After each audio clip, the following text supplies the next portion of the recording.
The planet Kalos was a place of cold, metallic beauty. Its skies were painted in shades of gray and green, with thick clouds that seemed to press down on the land like a heavy hand. The air buzzed faintly with energy, a constant reminder of the machines that ruled this world. Towering structures made of black steel rose into the sky, their surfaces etched with strange symbols that glowed faintly in the dim light. It was a world built for efficiency, not comfort, and its rulers cared little for anything else. The Vorthons were the masters of Kalos. They were tall, insect-like creatures with chitinous exoskeletons that shimmered like polished obsidian. Their eyes, large and multifaceted, reflected the harsh light of the factories they had built. They moved with precision, every step calculated and deliberate. To look at them was to feel small, insignificant. But it wasn't just their appearance that inspired fear, it was their reputation. For centuries, the Vorthons had ruled by spreading terror. They conquered planets, enslaved populations, and crushed any resistance without mercy. Fear was their weapon, their shield, their currency. Entire civilizations had fallen before them, not because they lacked strength or courage, but because the Vorthons knew how to break spirits. They understood fear better than anyone, and they used it to maintain their iron grip on the galaxy. Among those who now lived under the shadow of the Vorthons were the humans. Once proud explorers of the stars, they had been captured during one of the Vorthons' raids on Earth decades ago. Now they worked as slaves in the massive machine factories of Kalos. Day after day, they toiled under the watchful eyes of their captors, building weapons and ships that would be used to subjugate even more worlds. It was a grim existence, but it was all they knew. Daniel Carter was one of these humans. He was in his mid-30s, with short brown hair and a face lined with exhaustion.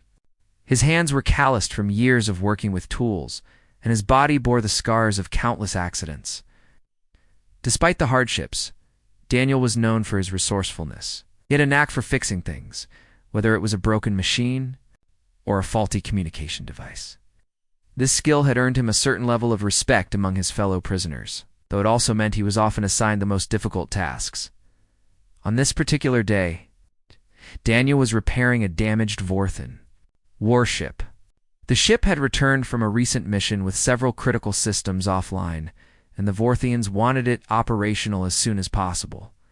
As Daniel worked, he couldn't help but admire the craftsmanship of the vessel. It was sleek and powerful, designed for speed and destruction. But there was something unsettling about it. Something almost alive in the way it hummed softly when powered up. As he crawled through the narrow maintenance tunnels inside the ship, Daniel overheard a conversation between two Vorthon guards stationed nearby. Their voices were low and raspy, like the sound of sandpaper scraping against metal. At first, Daniel paid little attention, focusing instead on the task at hand. But then he heard something that made him freeze. "The device is nearly complete," one of the guards said. "Once it's operational, we'll have no need for physical force. Fear itself will do our work for us." The other guard asked, curiosity evident in its tone. "It amplifies fear," the first guard replied, "turns it into pain. Imagine controlling an entire population without firing a single shot. No rebellion, no resistance, just pure obedience." Daniel felt a chill run down his spine. He had seen what the Vorthons could do with their current methods of control. If they succeeded in creating such a weapon, the consequences would be unimaginable. For a moment, he considered ignoring what he had heard and continuing with his repairs. After all, what could he possibly do against beings as powerful as the Vorthians? But then he thought of Laura Bennett, the woman who had become his closest friend since their capture. Laura was different from the others. She carried herself with a quiet strength, her sharp blue eyes always scanning for opportunities. Before being taken prisoner, she had been a biologist, studying ecosystems on remote planets. Now she spent her days organizing the workers, ensuring everyone stayed healthy and motivated despite the grueling conditions. She had a way of making people believe that freedom was still possible, even when hope seemed lost. When Daniel finished his work on the warship, he hurried back to the main. Factory floor, where Laura was overseeing a group of workers assembling parts for another Vorthan cruiser. Her face lit up slightly when she saw him approaching, though she quickly masked her relief with a neutral expression.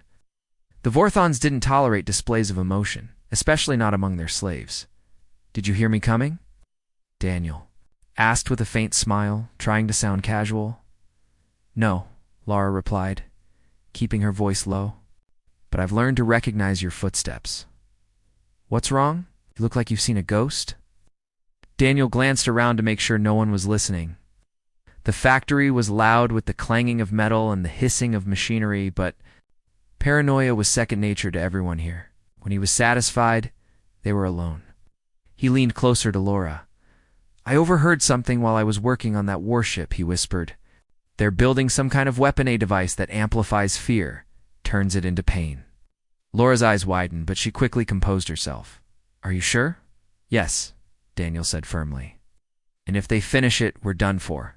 We won't stand a chance." For a moment, neither of them spoke. The weight of the information hung heavily between them. Finally, Laura let out a slow breath. "Can't let that happen," she said, her voice steady, despite the fear in her eyes. "If we don't act now, we never will." "Act what can?" "We do?" Daniel asked. "We're outnumbered, outgunned, and completely surrounded. Even if we tried to fight back, we'd lose." "We don't have to fight them directly," Laura replied. "Not yet, anyway. We need to find a way to disrupt their plans, sabotage the project, gather allies, create chaos, anything to buy us time." Daniel nodded slowly, considering her words. He had always admired Laura's ability to think clearly. Under pressure, where others saw only despair, she saw possibilities. Still, the odds were daunting. Over the next few days, Daniel and Laura began laying the groundwork for what would eventually become a full-scale rebellion. Daniel scavenged parts from the factory floor, piecing together a crude communication device that could transmit messages to other groups of prisoners scattered throughout the facility. Laura, meanwhile, started recruiting trusted individuals. To join their cause, one of the first people they approached was Ethan Moore. Ethan was a former soldier who had been captured during Earth's last stand against the Vorthans. He was tall and broad-shouldered, with close-cropped blonde hair and a perpetually serious expression. Though he rarely spoke, his loyalty was unwavering. His combat skills made him an invaluable asset. Another key recruit was Mia Lopez, a teenager who had grown up in captivity. Despite her young age, Mia possessed a sharp mind and a fierce determination to escape the life she had been born into. She had a talent for storytelling, often entertaining the other workers with tales of Earth's history and mythology. Stories served as a reminder of what they were fighting for, a world beyond fear and oppression. As the group grew, so did their resolve. They met in secret, sharing ideas and formulating plans. Daniel worked tirelessly to improve the communication device, while Laura focused on boosting morale. Ethan trained volunteers in guerrilla tactics, teaching them how to use whatever weapons they could improvise. And Mia kept spirits high, reminding everyone of the beauty and freedom that awaited them beyond Kalos. But the Vorthans were not oblivious to the growing unrest. Suspicious of any behavior that deviated from routine, they increased patrols and tightened security. Punishments became harsher, executions more frequent. Yet paradoxically, this only fueled the rebels' determination. Each act of cruelty reinforced their belief that the Vorthans' reign of terror could not last forever. Then came the day when everything changed. One of the recruits, a man named Paul, who had seemed eager to join the cause, betrayed them. Whether out of fear or greed, he revealed their plans to the Vorthans in exchange for leniency. Within hours, the factory was swarming with guards. Several members of the resistance were dragged away to be executed publicly as a warning too. Others, Daniel watched helplessly as his friends were marched toward the execution platform. His heart pounded in his chest, and his hands clenched into fists. Beside him, Laura stood rigid, her jaw set in defiance. Tears streamed down Mia's face, but she made no sound, refusing to give the Vorthans the satisfaction of seeing her break. When the executions were over, the surviving prisoners were forced to stand in silence as the bodies were left hanging, as a grim reminder of what awaited traitors. The message was clear: resist, and you will die. Obey, and you might live at least for a little while longer. That night, as the workers huddled together in their cramped quarters, Laura addressed them. Her voice was calm, but filled with conviction. They want us to be afraid, she said. They want us to believe that we are powerless, but they're wrong. We may not have their weapons or their technology, but we have something they don't understand. Hope. Hope that one day we'll be free. Hope that one day we'll teach them what it means to truly fear. The days following the betrayal were heavy with grief and tension. The factory felt colder, quieter, as if the air itself had been drained of life. The humans moved like shadows, their heads bowed low, avoiding eye contact with one another. Vorthans had made their point resistance would not be tolerated. But the silence among the prisoners was more than just fear. It was anger simmering beneath the surface, waiting for a spark to ignite it. Daniel Carter sat in the corner of the dormitory, his hands wrapped around a small piece of scrap metal. He twisted it absently between his fingers, trying to focus on something other than the faces of his fallen comrades. Laura Bennett wasn't far away, sitting cross-legged on the floor with her back against the wall. Her eyes were closed, but she wasn't resting. She was thinking. Beside her, Mia Lopez scribbled furiously in the dirt with a jagged piece of rock, sketching out designs for tools or weapons they might need later. Ethan Moore stood by the doorway, arms crossed, watching the hallway outside with an intensity that betrayed his inner turmoil. Finally, Daniel broke the silence. "We can't let this stop us," he said, his voice barely above a whisper. "If we do, they win." Laura opened her eyes and looked at him. "They already won this round," she replied, her tone calm but firm. "But they don't know what's coming next." Ethan turned to face them, his expression grim. "What's the plan?" he asked. "'Cause I'm ready to hit back. Hard." Mia stopped drawing and glanced up at him. "Hitting back is easy," she said softly. "Staying alive long enough to make it count, that's the hard part." Laura nodded. "She's right. We need to be smart about this. The Vorthons expect us to lash out blindly after what happened. That's why security is tighter than ever. But if we play our cards right, we can turn their strength into a weakness." "How?" Daniel asked, leaning forward. "They've got all the power here. Weapons, guards, everything." "Not everything," Laura said. "They're machines, Daniel, logical, precise, predictable. They don't understand chaos. They don't understand creativity. They definitely don't understand fear not the way we do." Her words hung in the air for a moment before Ethan spoke again. "You're saying we scare them?" "I'm saying we make them feel something they've never felt before," Laura replied. "Something they can't control. Fear isn't just a weapon. It's a state of mind. If we can get inside their heads, we can break them." Mia tilted, her head thoughtfully. "But how do we do that? We've spent centuries ruling through terror. What could possibly scare them?"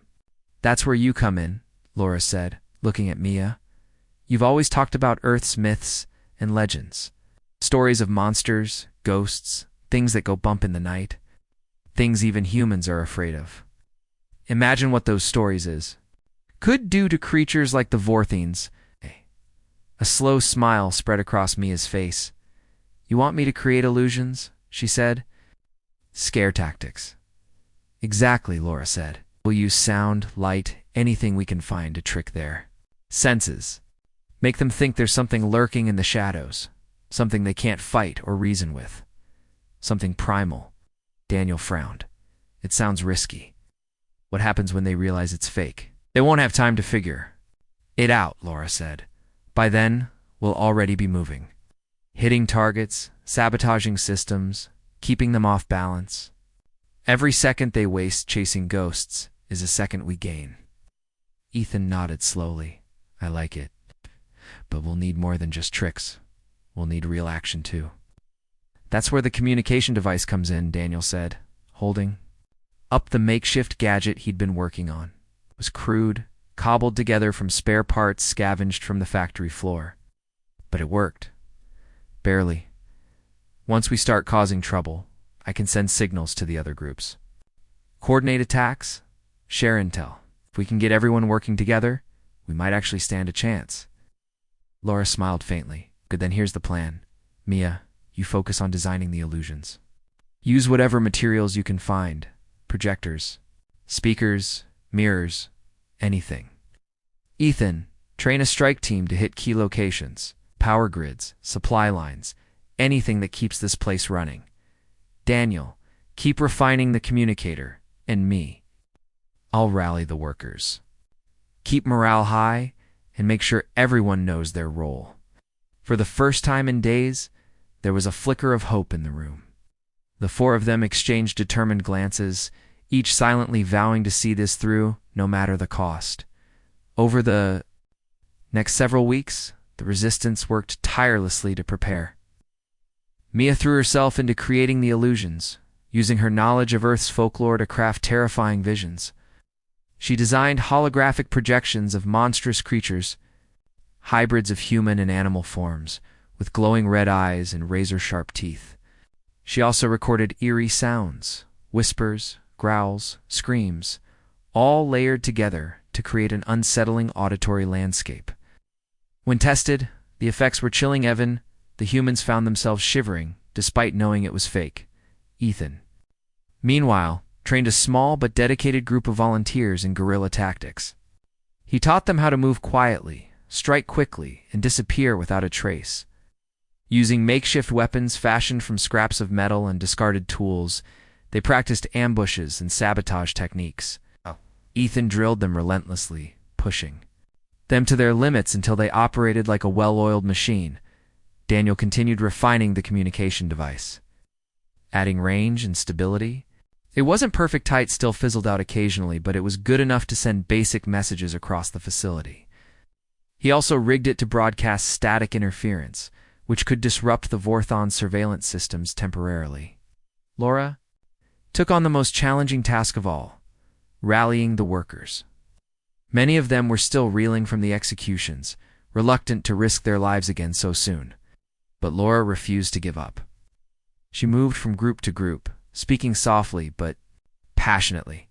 She reminded them of who they weren't: slaves, but survivors. She told them stories of Earth, of freedom, of a future where they didn't have to live in fear. Slowly but surely, she began to win them over. As the pieces fell into place, the Resistance set a date for their first major operation. Their target was the central production line for the Vorthon's fear amplification device, the same project Daniel had overheard the guards discussing weeks earlier. Destroying it wouldn't end the war, but it would deal a significant blow to the Vorthon's plans and buy the humans valuable time. On the night of the operation, the factory was eerily quiet. The humans went about their usual routines, careful not to draw attention to themselves. Beneath the surface, however, chaos was brewing. At precisely midnight, the Resistance sprang into action. Mia activated the illusion system first. From hidden projectors scattered throughout the facility, ghostly figures emerged, shadowy shapes that loomed over the Vorthon guards. Eerie whispers filled the air, echoing off the walls. The effect was immediate and disorienting. The Vorthons froze, their multifaceted eyes darting wildly as they tried to process what they were seeing. For beings accustomed to logic and order, the irrational nature of the illusions was utterly baffling. While the guards were distracted, Ethan led the strike team toward the production line. Moving swiftly and silently, they slipped past patrols and disabled security cameras along the way. When they reached the target area, they planted explosive charges at key points along the assembly line. The charges were rudimentary, little more than bundles of volatile chemicals wrapped in tape, but they would be enough to cripple the operation. Back in the dormitories, Daniel monitored the situation via the communication device. He relayed updates to Laura, who coordinated the evacuation of non-combatants. The goal was to minimize casualties, both human and Vorthon. This wasn't about revenge. It was about survival. Just as the strike team finished planting the charges, alarms blared throughout the facility. One of the Vorthon officers had realized what was happening and sounded the alert. Reinforcements poured into the corridors, weapons drawn. Ethan signaled for his team to fall back, but they were cut off before they could escape. A fierce firefight erupted. The humans fought with desperation, using every trick Ethan had taught them to hold their ground. Bullets ricocheted off metal.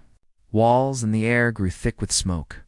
Despite being outnumbered and outgunned, the strike team managed to hold the Vorthons at bay long enough for Ethan to detonate the charges remotely. The explosion rocked the facility, sending shockwaves. Through the building, machinery crumbled, sparks flew, and the lights flickered violently. Amid the chaos, the illusions intensified, overwhelming the Vorthons with sensory overload. Panic spread like wildfire as the insectoid soldiers struggled to regain control.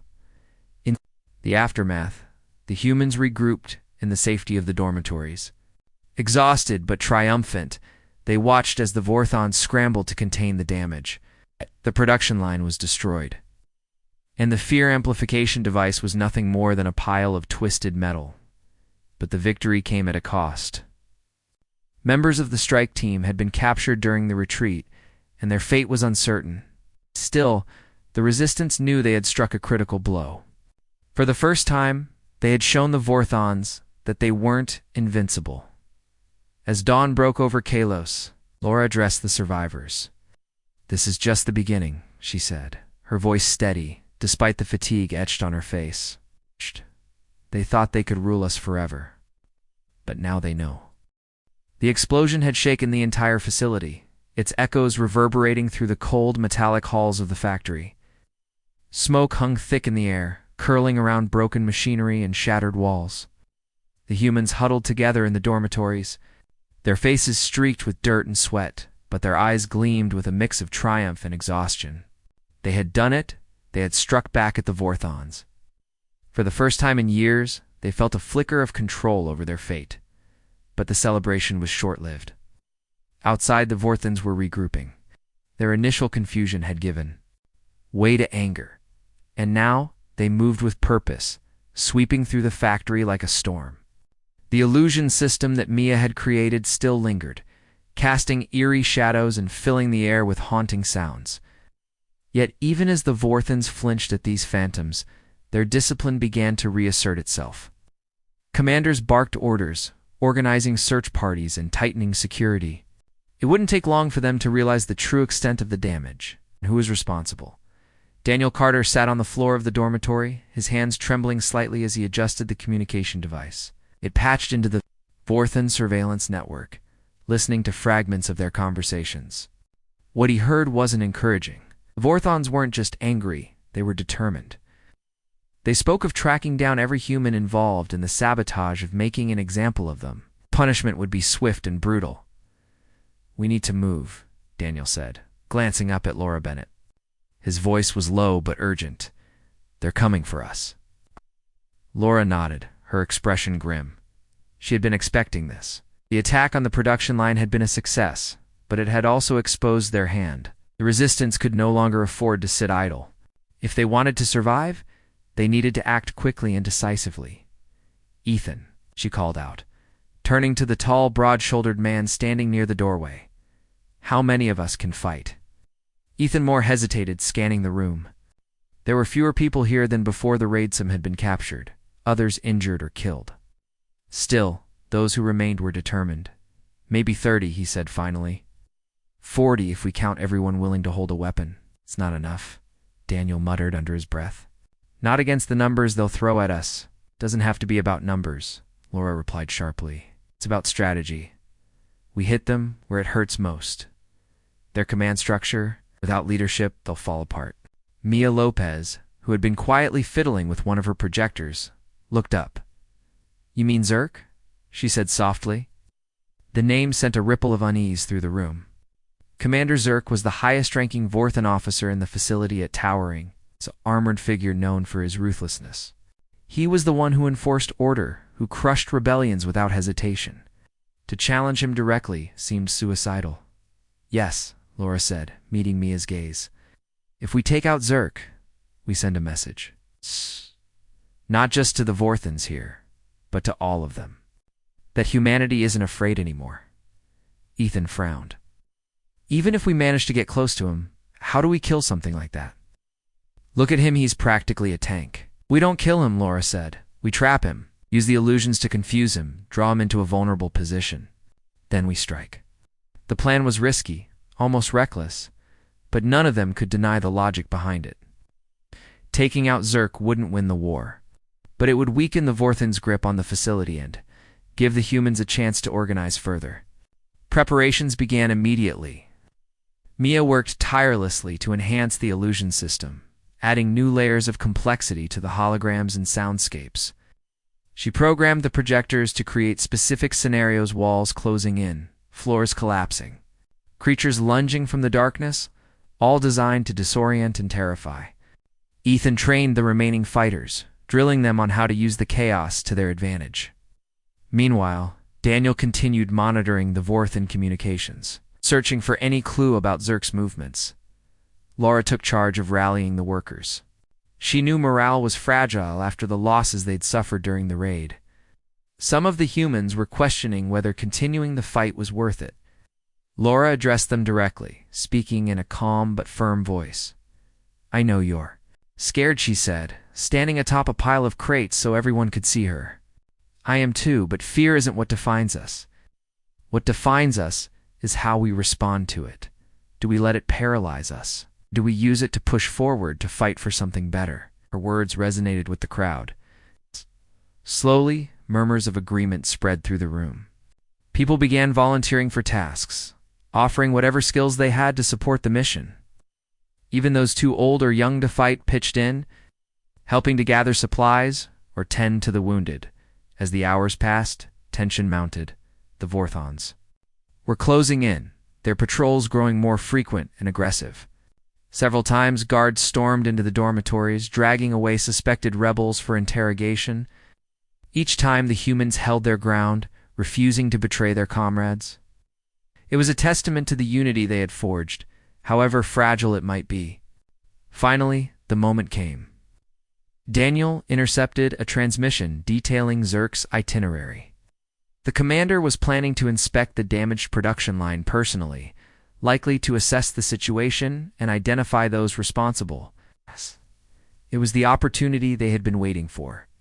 Under cover of darkness, the resistance moved into position.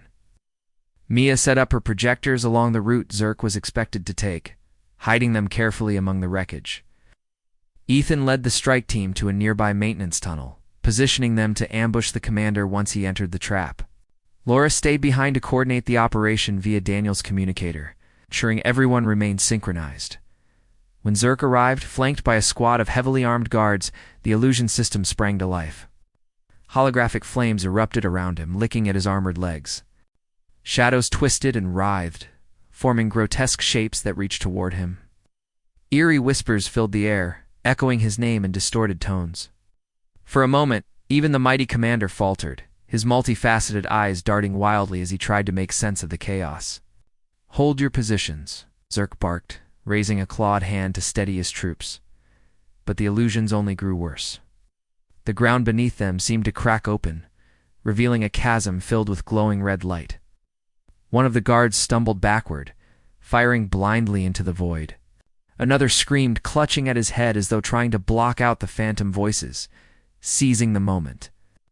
Ethan signaled the strike team to move. They emerged from the shadows, weapons raised, and opened fire. The sudden assault caught the Vorthans off guard, forcing them to split their attention between the illusions and the real threat. Chaos erupted as bullets ricocheted off armor and sparks flew from overloaded circuits. Zerk roared in fury, charging toward the source of the attack. But the humans were ready. As he passed one of Mia's projectors, the holograms shifted again, creating a wall of fire that blocked his path. Trapped between the flames and the gunfire, Zerk turned to retreat, but not before Ethan landed a decisive blow. With a well-placed shot, he disabled one of the commander's joint mechanisms, sending the towering insectoid crashing to the ground. For a moment, everything went silent. The humans stared at the fallen commander, their hearts pounding. None of them had dared to hope they could actually bring down someone like Zerk. Yet there he was, mobilized and vulnerable, his once unshakable authority shattered. Before the Vorthons could recover, Ethan gave the signal to withdraw. The strike team melted back into the shadows, leaving behind only smoke and confusion. Behind them, alarms blared as reinforcements rushed to aid their commander. But the damage had been done. Back in the dormitories, the humans celebrated cautiously. They knew this victory wouldn't end. The war, it might not even last long. But for now, it was enough. They had proven that they could stand up to the Vorthans, that they could fight back.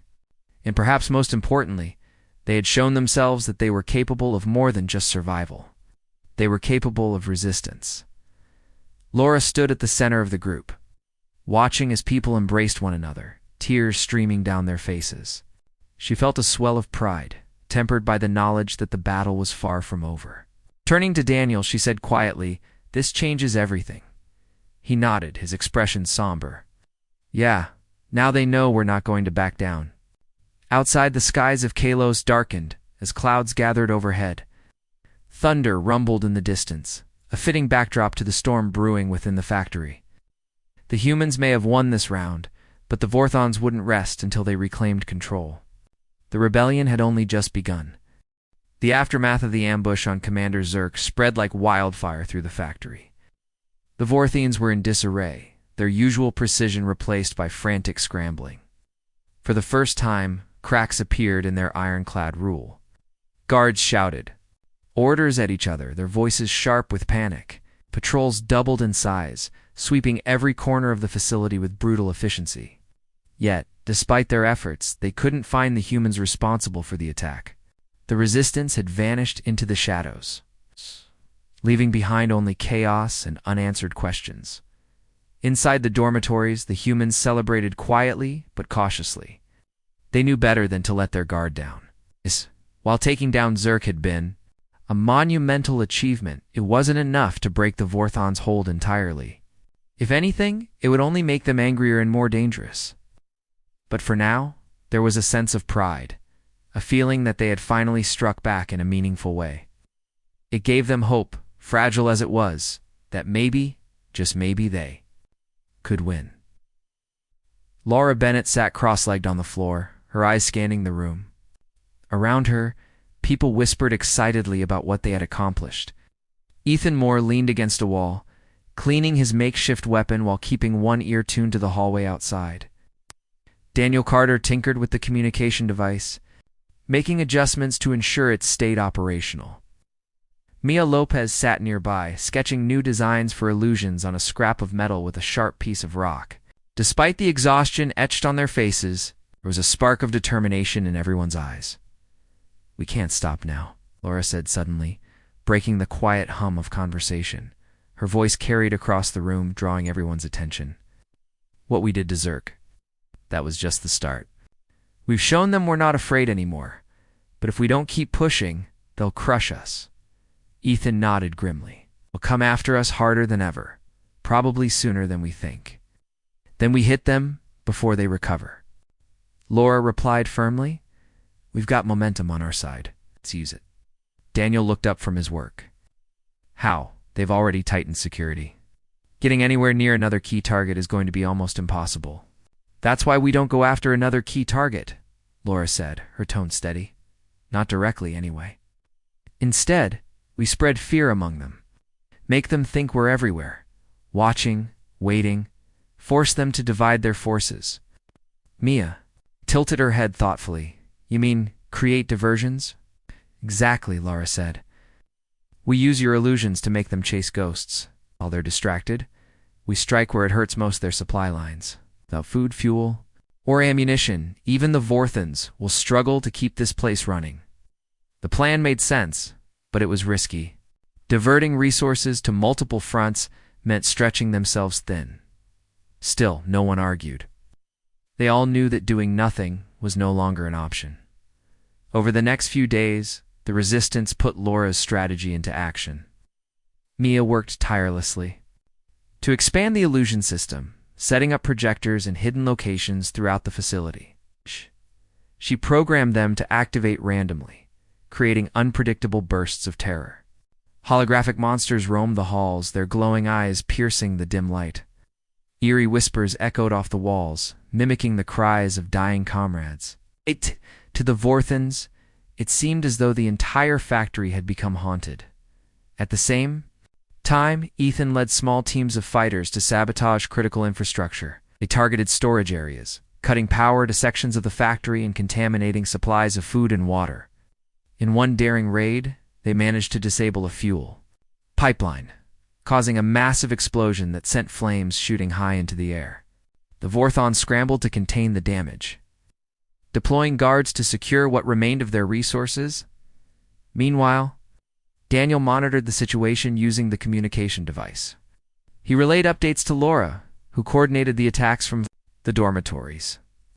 The device allowed them to stay connected, ensuring that each team knew when and where to strike. It also provided early warnings of incoming patrols, giving the humans precious seconds to prepare or retreat. For a while, the plan worked brilliantly. The Vorthines were overwhelmed, their disciplined ranks beginning to fray under the constant pressure. Some guards refused to enter certain areas of the factory, claiming they were cursed. Others grew paranoid, accusing their own kind of conspiring with the humans. Morale plummeted as fear took root not just among the slaves, but within the Vorthon ranks themselves, but the humans paid a price for their success. Every mission brought new risks, and not everyone returned. Casualties mounted, and the dormitories grew quieter with each passing day. Supplies dwindled, forcing the rebels to ration what little they had left. Exhaustion became a constant companion, weighing heavily on their shoulders. Yet, even as the strain increased, their resolve never wavered. One evening, as the humans gathered to rest after another grueling day, Daniel approached Laura. His face was pale, his hands trembling slightly as he held out the communication device. "I intercepted something," he said, his voice low and urgent. "It's bad." Laura frowned, taking the device from him. She listened carefully as static-filled voices crackled through the speaker. At first, she couldn't make out what they were saying. Then a single word cut through the noise: extermination. "What does that mean?" Mia asked, her voice barely above a whisper. "It means they're done playing games," Ethan growled, clenching his fists. "If we don't act now, they're going to wipe us out." Laura stood up, her expression hardening. "Then we give them something else to focus on, something big enough to buy us time." "What are you thinking?" Daniel asked. "The Central Command Hub," Laura said. "It's the heart of this whole operation. If we take it out, we cripple their ability to coordinate. Without leadership, they'll fall apart." Ethan shook his head. "That place is a fortress. Even with the illusions, getting inside won't." "Be easy, I know," Laura admitted, "but it's our best shot. And if we succeed, it might be enough to turn the tide." The plan came together quickly. Mia designed a series of elaborate illusions to confuse and distract the Vorthon guards stationed around the command hub. Using holograms and soundscapes, she created the illusion of an army advancing on the facility, complete with explosions and gunfire. The goal was to draw as many guards away from the hub as possible, leaving it vulnerable to attack. Ethan assembled a small strike team, handpicking volunteers who were willing to risk everything for the mission. Among them was Mia, who insisted on joining despite Laura's protests. "I built these illusions," she said firmly. "I need to be there to activate them at the right moment." Laura agreed. With the team ready, they set out. Under cover of darkness, moving silently through the labyrinthine corridors of the factory. The air was thick with tension, every shadow seeming to hide a potential threat. As they neared the command hub, Mia activated the first wave of illusions.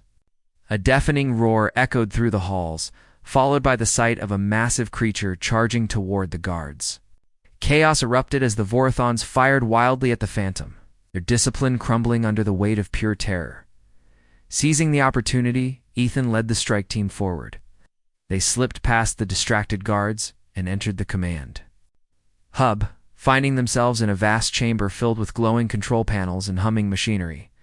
At the center of the room stood a towering console, its surface covered in intricate symbols that pulsed with light.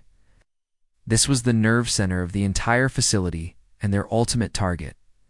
As the humans moved to plant explosives, alarms blared throughout the hub. Reinforcements poured into the room, weapons raised. Fierce firefight broke out, bullets ricocheting off metal walls and sparks flying from overloaded circuits. Ethan fought with everything he had, his movements precise and calculated. Beside him, Mia activated additional illusions, creating walls of fire and collapsing floors to slow the Vorthon's advance. Despite their efforts, the odds were overwhelming.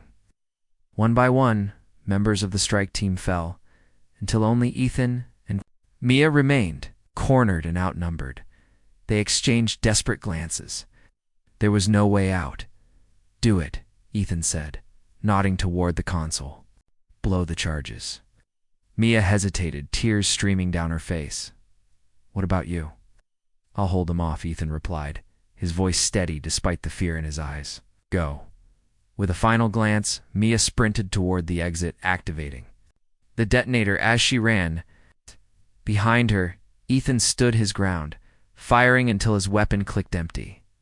Then, with a defiant roar, he charged at the Vorthons.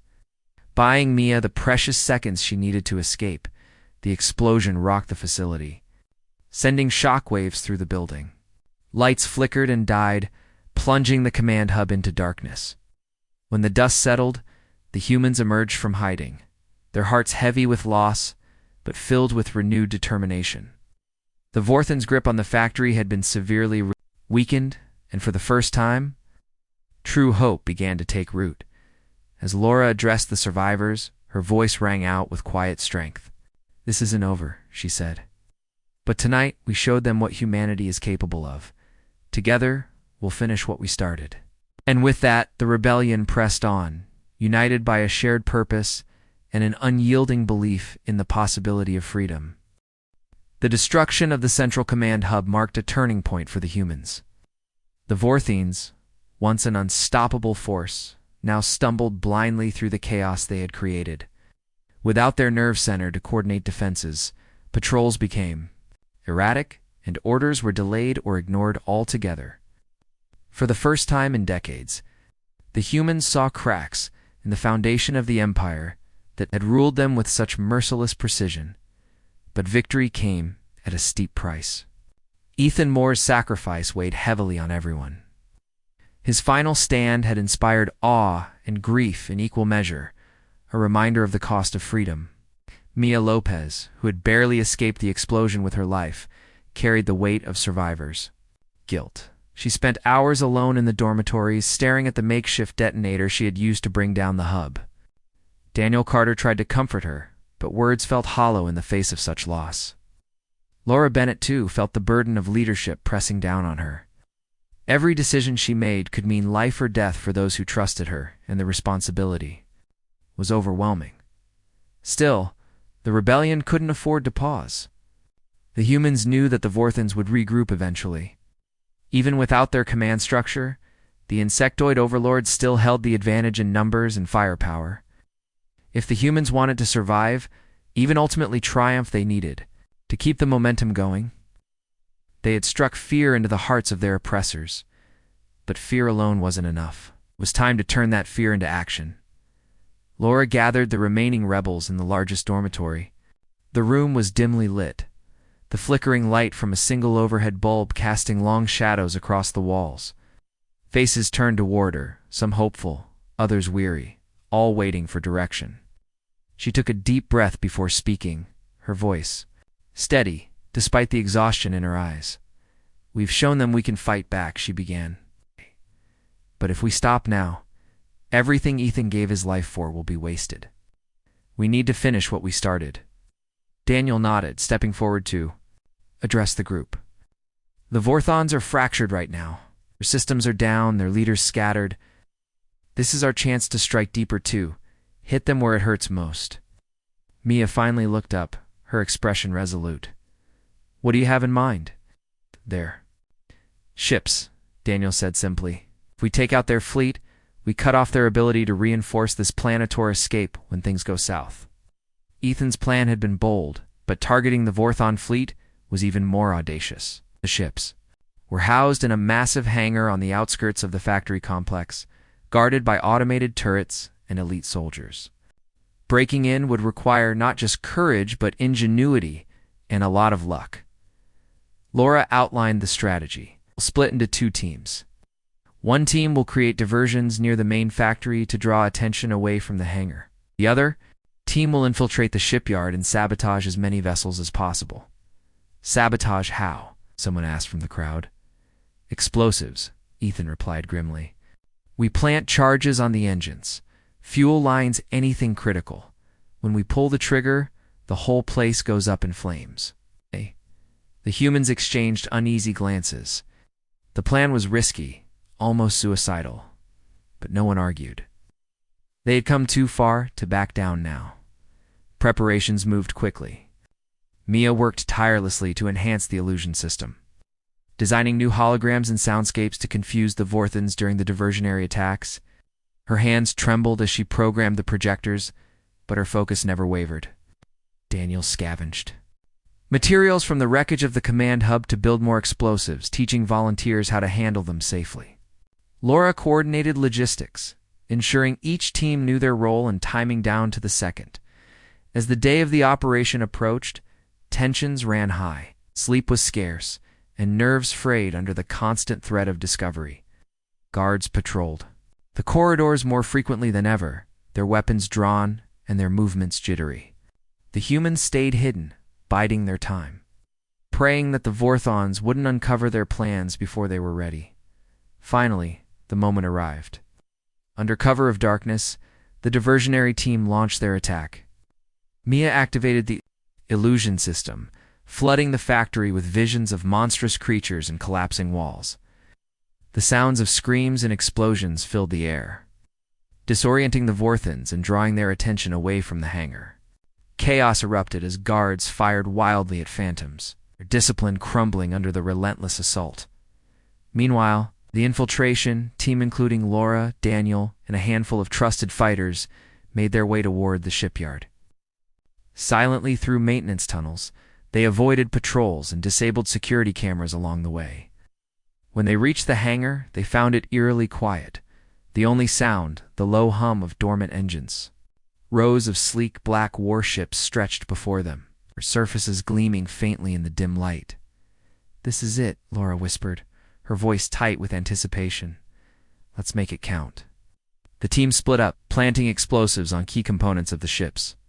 Daniel worked quickly, attaching charges to fuel tanks and engine cores. Laura kept watch, her heart pounding as she scanned the area for signs of trouble. Every creak of metal, every distant shout, sent a jolt of panic through her veins. Ack! They pressed on, knowing there was no turning back. Just as they finished arming the last charge, alarms blared throughout the hangar. Reinforcements poured in, their weapons trained on the humans. Trapped and outnumbered, the team prepared for a final stand. "You know what to do?" Laura said, her voice firm despite the fear clawing at her chest. Daniel nodded, holding up the detonator. "It's time to end this." With a deep breath, he pressed the button. Explosions rippled through the hangar, lighting up the night sky with brilliant flashes of orange and red. Ships erupted in fireballs, sending shockwaves through the facility. The humans dove for cover as debris rained down around them, the heat searing their skin. When the dust settled, the hangar was a smoldering ruin.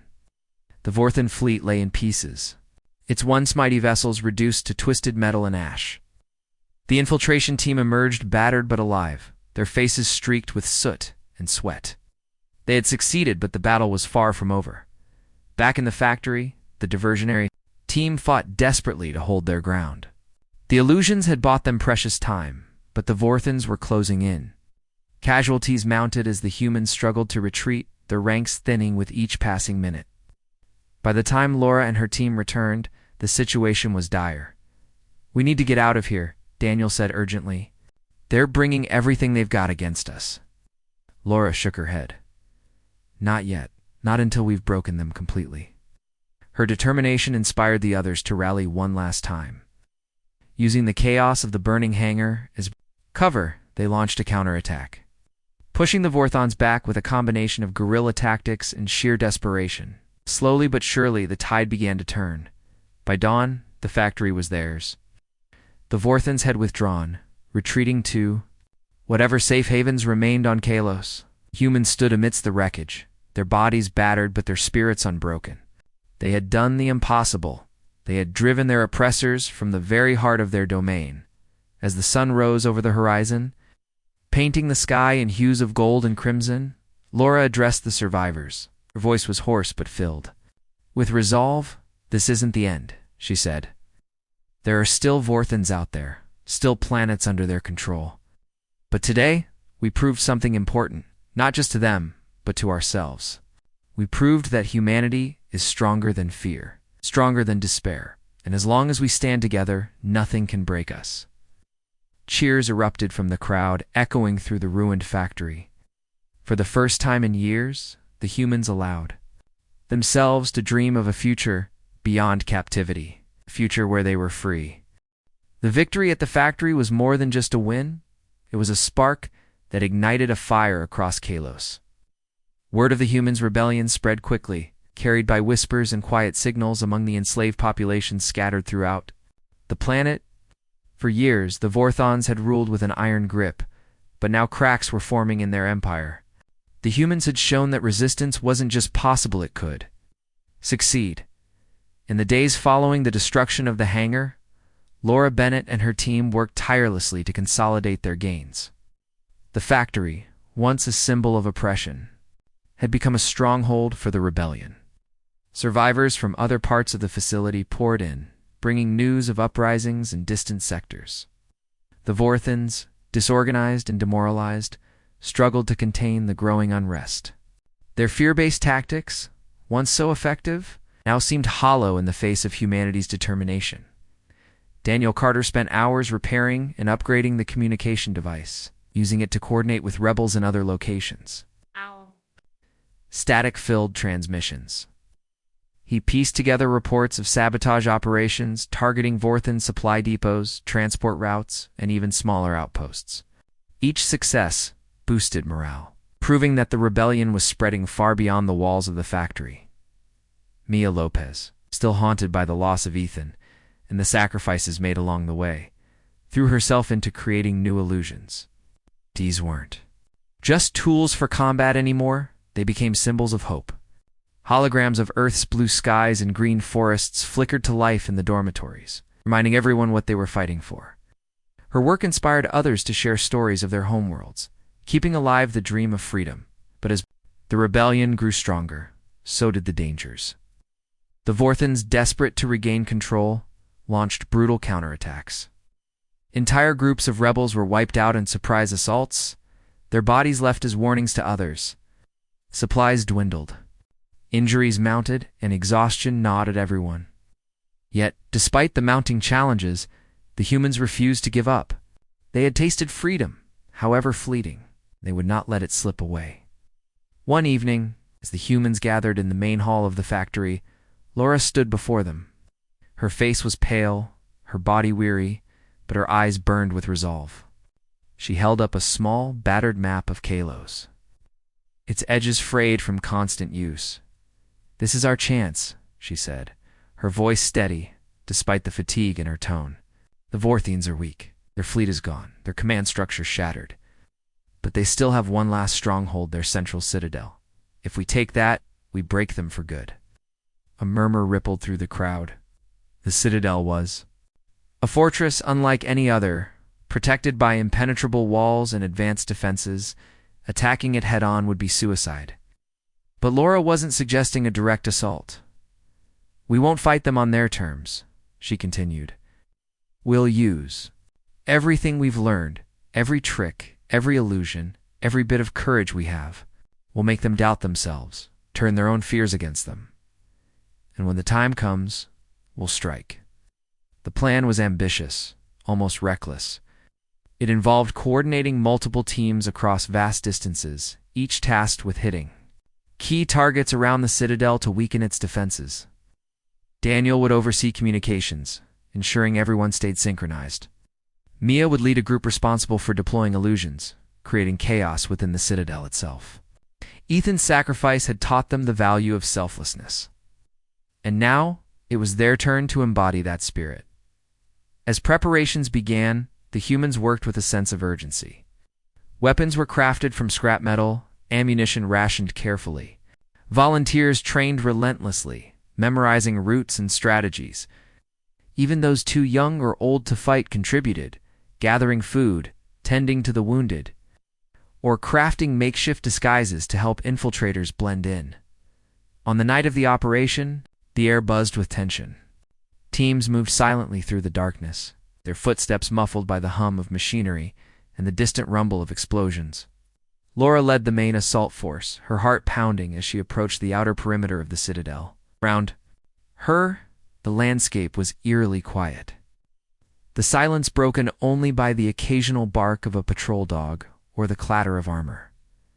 Inside the citadel, the Vorthons braced for the inevitable attack. Commander Zerk, though injured and humiliated, had rallied his remaining forces. He paced the command center, his multifaceted eyes scanning readouts and surveillance feeds. His voice crackled over comms channels, barking orders to tighten security and prepare for the worst. But the humans were ready. As the first wave of attacks hit, Mia activated the illusion system. Holographic figures swarmed the corridors, their glowing eyes and jagged claws striking terror into the Vorthons. Eerie whispers echoed through the halls, mimicking the cries of fallen comrades. Guards fired wildly, unable to distinguish between friend and foe. Chaos reigned as the defenders turned on each other, their discipline crumbling under the weight of pure dread. Outside, diversionary teams struck simultaneously, blowing up power relays, disabling turrets, and cutting off reinforcements. Explosions lit up the horizon, shaking the ground beneath the citadel. The Vorthons scrambled to respond, splitting their forces and leaving critical areas exposed.